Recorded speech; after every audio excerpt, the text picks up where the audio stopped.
Right. So today we're doing a deep dive on scaling Agile. Okay. And specifically, we're going to be looking at SAFe. Okay. Yeah. So the Scaled Agile Framework. Right. And we're going to be looking at it through the lens of a couple different Agile experts. Yeah. Namely, Yuval Yerrit and Ryan Ripley. Right. And we're going to be kind of looking at their takes on it. Yeah. What's interesting about SAFe is that it's something that's like, it's everywhere. Yeah. You know, we see it in a lot of different companies. It's very popular. Yeah, very, very popular. Yeah.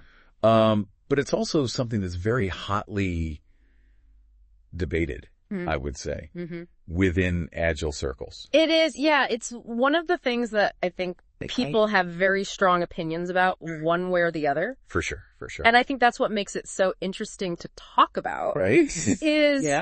Is it really Agile or is this just waterfall? Yeah, it's this rebranded waterfall, like a lot of people like to say. Oh, yeah. So I think to get us started, it would be good to just kind of understand, like, why is SAFe so popular to begin with? Yeah. Because it's not like this is some niche thing. No. You know, it's everywhere. There's a reason why people are talking about this. Yeah. And I think one of the big reasons is because it gives you that recipe. Okay. It gives you, here's how you do it. Okay. It gives you those roles. It gives you those ceremonies. It gives you those kind of different cadences to get things done. And so when you're in a large organization and you're used to that kind of recipe of here's how we do work, it feels very comfortable. Right. Then it's giving you that roadmap. Yeah. Which a lot of people. Yeah. Especially when they're first starting out with Agile. Right. Because it can be kind of daunting. For sure. For sure. Like, where do I even start? Yeah. Especially if I've got hundreds of developers. Right.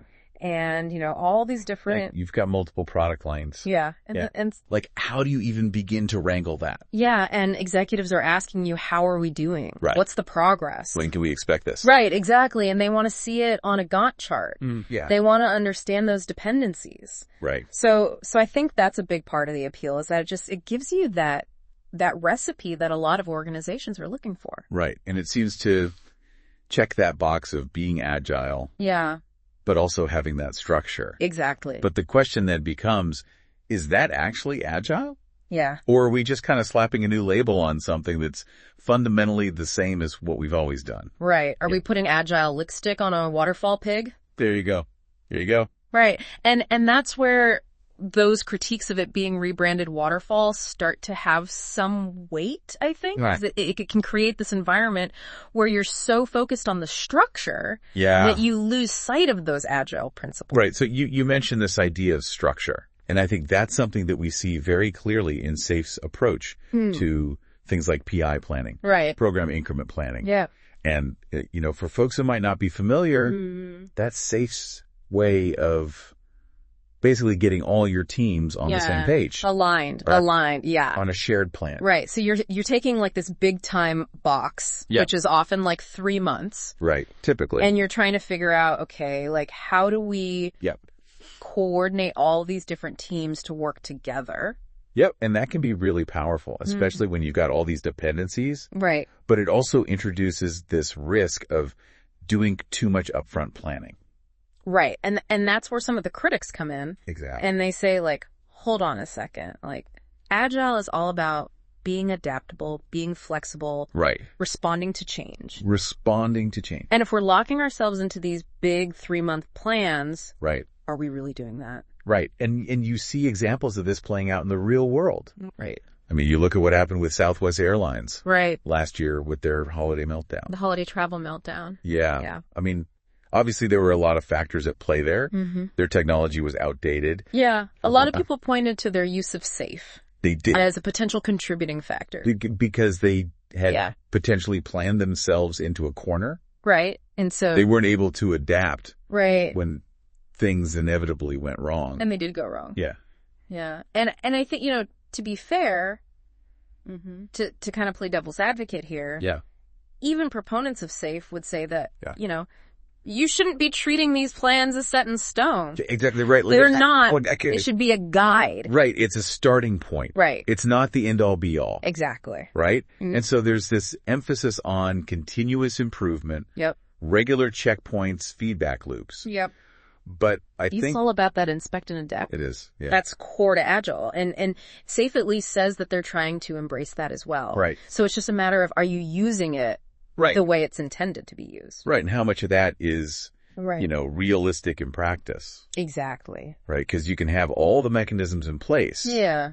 But if you're not actually using them, if you're not actually embodying those principles, then it's just kind of... And it's just theater. Yeah, it's just for show. Yeah. And so I think that's, one of the big questions with SAFe is how do you strike that balance between having enough structure to coordinate effectively, but not so much structure that you lose that adaptability. Exactly. It's that delicate dance of finding the right amount of process. It is for your context. It is, for sure. And that's going to be different for every organization. Exactly. And it might even be different for different teams within the same organization. Absolutely. And I think, that kind of leads us to this bigger question of the role of leadership in all of this. Yeah. Because it's one thing to have a framework. Right. It's another thing to actually implement it in a way that embraces those Agile principles. That enables those Agile principles. Yeah. Not just as it does. Right. And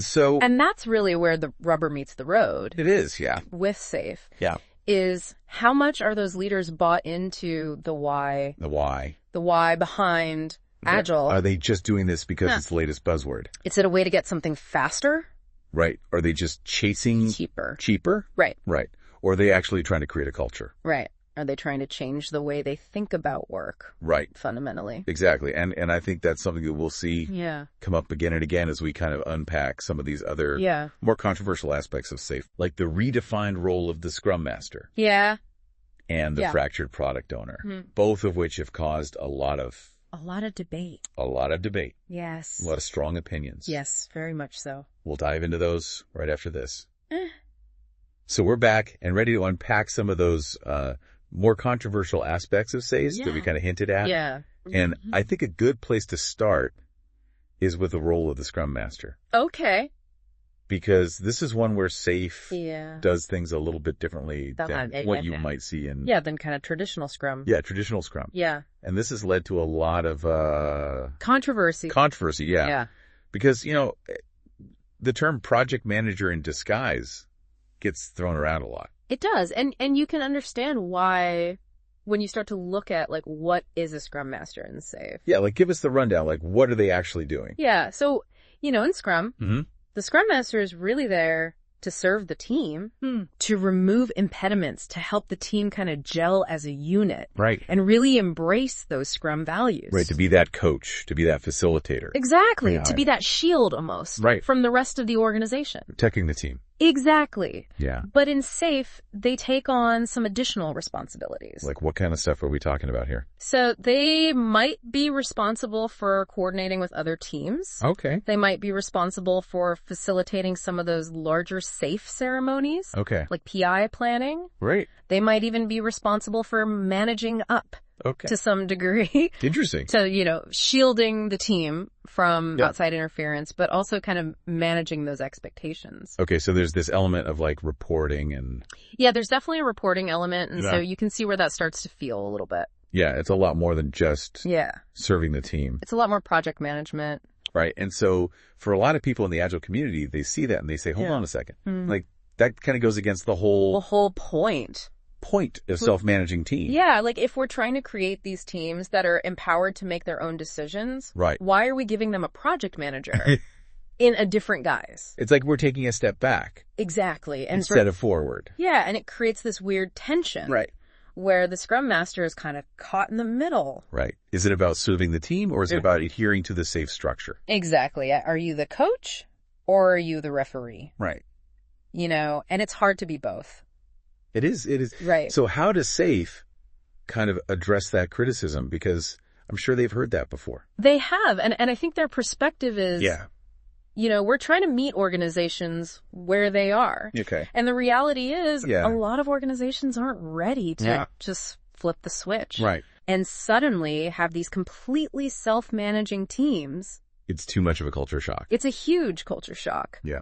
And so they see this as kind of a stepping stone. Okay. We're going to give you this role that might feel familiar and might have some of those traditional management responsibilities. Right. But over time, the goal is to coach those Scrum Masters. Okay. To step back. Right. To empower the teams and to really embody that servant leader approach. So it's like a gradual kind of evolution. It's supposed to be an evolution, not a revolution. Okay. I can see that. Yeah. But I can also see how that could easily backfire. Oh, absolutely. You know, like if you've got someone who's more comfortable in that command and control mode, exactly, it's very easy to just revert back to that. Yeah, and that's a valid concern. Right. Right? And it just highlights the importance of having the right training, the right guidance, the right support with those Scrum Masters. Otherwise, you're just reinforcing those old habits. Right, exactly. Yeah. It's not enough to just like check the boxes and say, oh yeah, we're doing safe. Now we're agile. We're good. We're good. Right. Like you have to actually do the work. Do the work. Yeah. And that requires a real understanding of the principles behind it. And a willingness to challenge the status quo. And this is something that we see come up again when we start talking about SAFE's approach to product ownership. Oh, yeah. Which is another one where they've kind of gone their own way. They've kind of thrown a wrench in things. They've said, you know what, we're gonna do this differently. We're gonna shake things up. Yeah. So for folks who are familiar with Agile, you know, the product owner is like... They're the North Star. They are the North Star. They're the voice of the customer. They're the ones who are ultimately accountable for the success of the product. Exactly. But SAFE introduces this concept of like fractured product ownership. Yeah.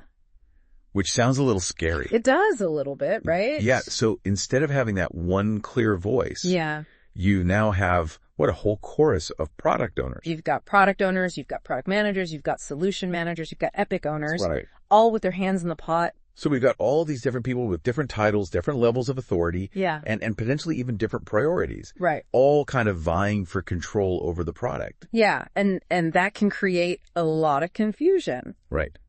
Like who's actually in charge here? Who is the buck stop with? Right. Right. And I think that's one of the big concerns with this fractured approach. And more importantly, I think it kind of dilutes that customer focus. Right. Which again, like if we go back to those Agile principles. It's supposed to be customer centric. It is all about like, okay, who are we building this for?